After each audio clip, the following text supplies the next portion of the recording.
So when we started, the mission was and the objective was to educate ourselves and other young people about the history of our country, especially the 1994 genocide um, um, against the Tutsi.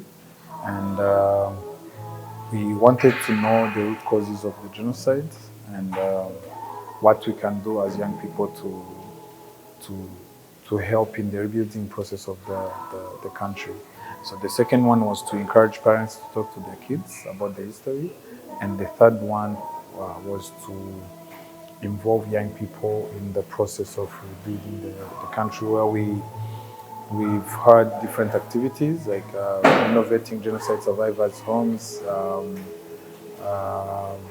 giving them easy access to water, yeah, among others. And I think we've achieved some of our goals, and the journey is still there, but we are happy where we are today. Empowerment is a big word in terms of who are we empowering and what are the tools that person needs. And empowering the next generation, I think we need to expose them to information and using the right source, because many young people are being misled by the social media and other source of information here and there. And what we can do to empower the next generation is to make sure that we expose them to the right information with the right people and people who knows what they're talking about.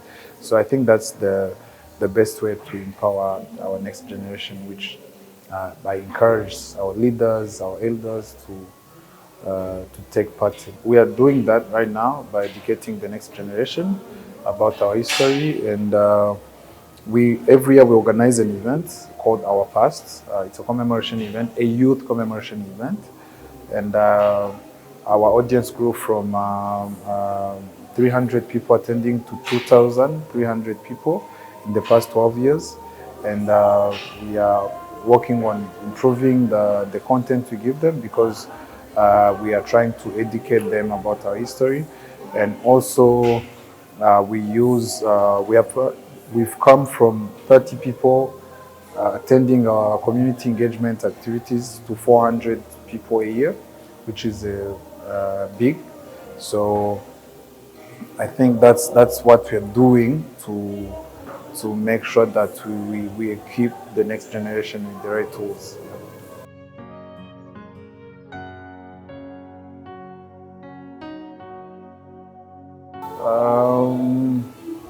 In so many ways, but one is believing in the wrong stories that are out there, and that also goes back to what are we learning from the social media and the internet, and it also takes us back to what do we need to do, what the leaders need to do.